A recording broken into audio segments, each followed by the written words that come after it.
இந்த தேர்தலில் ஒரே ஒரு வன்னியர் கூட திமுகவுக்கு வாக்களிக்க கூடாது.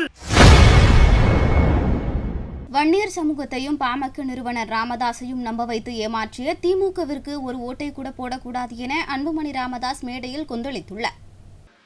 இதை எப்படியாவது பலவீனப்படுத்த வேண்டும், நம் கட்சியை பலவீனப்படுத்த வேண்டும், நம் சமுதாயத்தை பலவீனப்படுத்த வேண்டும் என்ற நோக்கம் திமுகவுக்கு இருக்கிறது. காரணம், அந்த மாநாட்டிலே நான் பேசிய பேச்சு உங்களுக்கு தெரியும். வன்னியர் சமுதாயத்துக்கு துரோகம் செய்தது திமுக என்று பகிரங்கமாக குற்றச்சாட்டு நான் வைத்தேன். இந்த தேர்தலில் ஒரே ஒரு வன்னியர் கூட திமுகவுக்கு வாக்களிக்க கூடாது என்று அந்த தேர்தல் அந்த மாநாட்டிலே நான் பேசினேன். காரணம், இந்த சமுதாயத்திற்கு திமுக செய்த மிகப்பெரிய துரோகம் அது. 4 மாதம் நம்ப வைத்து கழுத்தறுத்து விட்டது திமுக. சமுதாயத்தையும் ஐயாவையும் இந்த சமுதாயத்தையும் இந்த கட்சியும் நம்ப வைத்து 4 ஆண்டுகள் 4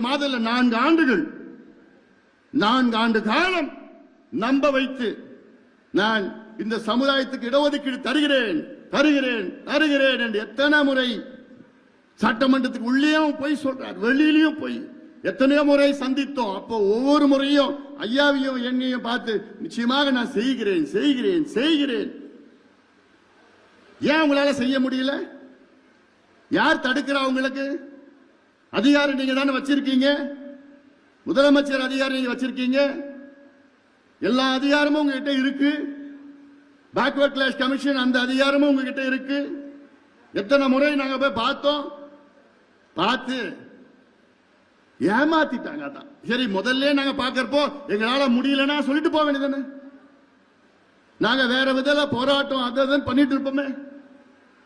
ஆனா நாங்க செய்யறேன், கொடுக்கிறோம் நம்ப வச்சு உச்ச நீதிமன்றம் தீர்ப்பு கொடுத்து என்ன கொடுத்தாங்க?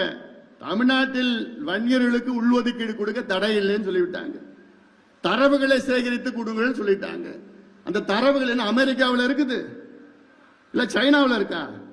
தமிழ்நாட்டில் உங்க கம்ப்யூட்டர்ல தான் இருக்குது. செய்திகளை உள்ளது உள்ளபடி தெரிந்து கொள்ள ரெஃப்ளெக்ட் நியூஸை சப்ஸ்கிரைப் பண்ணுங்க.